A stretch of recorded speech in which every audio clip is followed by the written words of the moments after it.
Love having him on. Michael Wilbon. How are you, Michael? Rich, I feel fine, but I'm telling you in advance, I'm apologizing about my voice. It's okay. As you know, you start hopping on these flights, rolling around at the end of March and early April, and all of a sudden your voice is history. Well, not your golden voice, not yours, but the rest of us. No, look, I understand, but at least your voice was knocked out by a flight, not your face, as that happened to that doctor on the United flight. Right, Michael? Oh, goodness. Could you believe that? No, absolutely not. That's a bad weekend. That's a bad weekend. What'd you think of what happened in the Masters, Michael? What's your impression of what we saw? It's fine golf without Tiger as I've seen in the last 20 years, and I'm a fanatic. I watch everything. I watch not just the major tournaments. I'm a golf nerd, and I watch quite a bit. But yesterday was scream out loud in the hotel room by yourself sort of stuff, and I admit, Rich, I was rooting for Sergio for the whole weekend. And Sergio and Rory, those two guys, I was rooting for more than anything else. And there was a time I certainly did not root for Sergio. I mean, Sergio turned into a jerk for a while. He was a charming kid at 19, 21, 23 years old. And then he got to a point, and I'm sure the frustration of not cashing in after coming close at 19 probably contributed to it. Who knows what else? I mean, he's a swashbuckling kid who the world was at his feet. And he was a jerk for a while. He just was. And I love that he admits it. And people say, oh, the crowds turned. No, he turned. He turned. He changed his behavior. He talked about it. He refers to it frequently. And I like that about him. I mean, he had to grow up on a world stage, and most of us don't. And so as long as you acknowledge it and say, yeah. No, it's not them. It was me. I think Sergio became charming again, and now when you listen to him, there's nothing at all self-absorbed about him.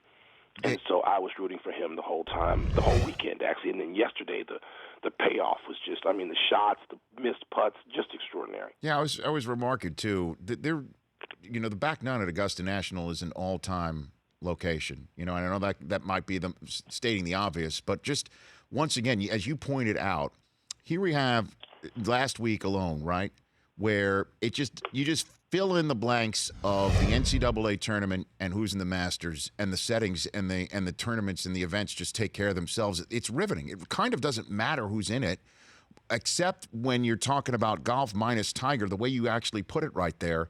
These two guys, it's just remarkable theater at Augusta National, Michael. When you throw in the sidebar of Spieth again. And there's a lesson for Spieth in there, too. And I wonder how this is going to affect him. Now, he thinks he was asked a lot about it last year. What about now? And, Rich, the thing about Spieth is, last year he went back, he played a practice round and there at Augusta and said it's over because I declared it over. Oh, yeah? No. Competition declares what happens. It declares how you're treated, often how you react, how you're remembered, determines everything from your bank account to sort of what you're like as you try to grow up. I mean, how old is Jordan Spieth? 24, 25? What is he? He might not even be 25 yet. So, yes, I just think that when you have these backdrops, the storylines then just intensify and they're magnified, and it's just something that becomes unforgettable over a short period of time, and in Sergio's case, a long period of time. Why'd you root for Rory? What was in Rory's game that made you? I just like Rory, and I'm tired of the storyline about the Grand Slam already. It's like, come on, what is he, 26, 20, something like that? And, this whole quest for the career slam, okay, he's got a while, like 20 years. And so I would just like to be able to look at Rory and assess Rory and either appreciate or be critical of Rory based on what's going on in the moment, not just this whole notion now that everybody has to be packaged in this particular way. And I just like Rory anyway. Yeah. I mean, I think Rory's probably my favorite guy out there. Maybe, okay, Jason Day's my favorite guy out there now. Mm-hmm. But Rory would be in second for me. And I'm really glad to see Sergio. Maybe there's a few years now, Rich, where Sergio will be an interesting character and not self-absorbed and not spitting into cups and not doing whatever he did as a younger man. But yeah, I do like Rory. I think Rory's really good for the game. Michael Wilbon joining me here on the Rich Eisen Show. Let's transition to the NBA. Who's your MVP? Russell Westbrook. Yeah. And he was before yesterday. He was about for the last 10 or 12 days. That stretch he had, Rich, where he had like 7 triple-doubles in a row. And I got to watch Westbrook in person again this week in here in Arizona. And I'm going to tell you one of the things it wanted for me, or two of the things it wanted for me with him. And there's no argument against James Harden. No argument whatsoever. So I don't want anybody to perceive that I feel that way. But after having a wretched game on Friday night here in Phoenix, Russell Westbrook was 6 for 25. His teammates couldn't make a bucket. Not that that's his fault, but he would have gotten those assists. He should have had all 15 assists on Friday. But he walks right off of the court, losing a game to Phoenix, into the Suns' practice gym. And he worked out and took shots in there for an hour. And when one assistant coach, this is Friday night after the game, when the assistant coach goes in and says, "Can I at least, rebound for you?" Westbrook looked at him and said, "I don't deserve any rebounding. I got to rebound my own misses." And he stayed in there an hour plus. And that's the MVP. And it's because he played with that attitude all year.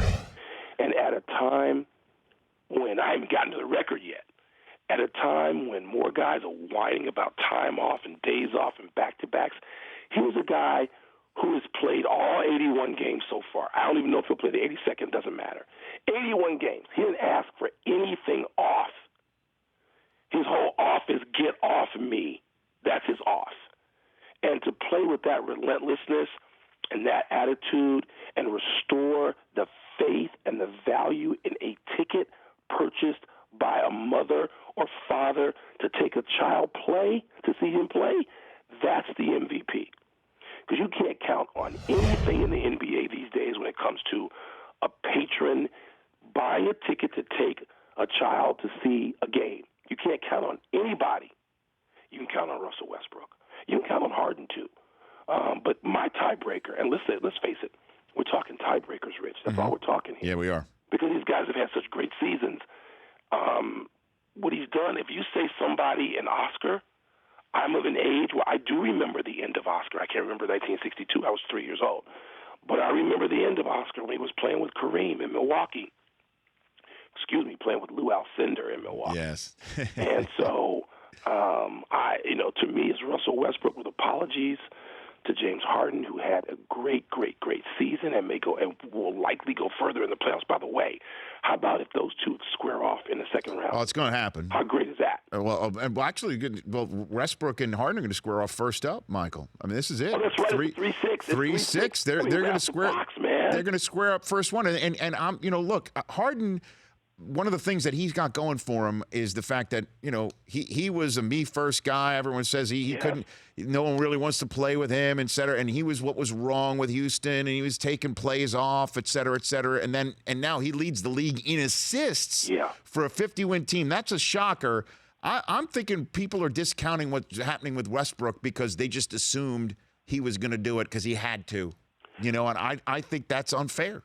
Well, actually. I mean, the thing, too, is, though, remember, Westbrook, the thing that is amazing about him and everything you said about Harden is right on the money, and that's the case for Harden. Westbrook is rebounding like no guard has ever rebounded, and they lost their two best rebounders, Durant and Ibaka. People forget about Ibaka. Well, Ibaka left the team as well. Mm-hmm. So, I for me, it's still Westbrook. It just became Westbrook. I'm not going to say still. I mean, 10 days ago, I think we opened PTI, and Tony said, "Who are you going to vote for?" Because I have a vote. Mm-hmm. And I said, I have no idea. And I didn't have any idea. But what has transpired over the last 10 days, and Westbrook winning these games, and Rich to sit there courtside, he doesn't have a team like Harden does. It doesn't. And does that mean that Harden should be penalized? No. I have no argument against Harden. I just have, I think, a stronger argument, at least in my mind, for Westbrook, and I don't fault anybody for voting for James Harden. No chance. A couple more minutes left with Michael Wilbon. Pardon the interruption, the worldwide leader right here on the Rich Eisen Show. Are you concerned about LeBron and the Cavs? I mean, they had 2 games against Atlanta. They should have swept them. They lost them both, including a shocker yesterday, blowing a 26-point lead at home. I mean, it is possible that the Celtics can back their way into the 1 seed in the Eastern Conference. You concerned about them? If the Cavs Cavaliers don't have any more regard for basketball than that, then get them out. They've won 51 games. Are you kidding me? 51? That means they just don't care. And they essentially say that. Where LeBron, who I like everybody else, I celebrate LeBron as the best player in the league. LeBron is great for this league. He's the face of the league. But when he says, hey, don't bother me about a regular season game, I've been to 6 straight finals. I mean, I understand what he's saying. Don't expect me to treat Game 78 like, the NBA Finals game. I get that. But it's the attitude of the whole team. And if it's not important, then I hope somebody kicks their butts. If it's not important to them. Now, we all presume it will be important to them. I mean, and here's my problem, Rich. I don't see anybody in the East who could take them out. They are ready to be taken out. The Cavaliers are they're ripe to be beaten. But who's going to do it? I mean, the beatdown they put on the Celtics last week on Wednesday night, that was basically an obit on the Celtics to me and their chances to actually get to the finals. I know that the Cavaliers have always thought the Wizards were formidable. They've thought that since midseason. I had guys on the team tell me that. But I don't think the Wizards can take the Cavaliers out yet. No, I don't think they're quite ready for it. But, man, I mean, if you're not going to play, then let somebody else step up and knock you on the chin. I don't see a team. Is Toronto that team? Maybe. Toronto's making a little bid here late. They look pretty good. But I just don't see a team that's ready to take them out, and they are ready to be knocked out in the middle of the ring. But you got to have an opponent who can do it. I can't let you go off into that good night looking for a lozenge yet, Michael. Because the Cubs are gonna get their rings and do the whole bit tonight with Leicester versus the Dodgers. That's an interesting one. How about that you had to open up after finally winning the World Series in St. Louis? I was thrilled. I was thrilled with that. Okay. Because you knew it got everybody's attention in Chicago and in the dugout. People, most of the country doesn't understand. There's no reason to how much Chicago and the Cubs hate the Cardinals and admire them. It's like the Packers. It's like they're the Packers. They're the Red Wings for us.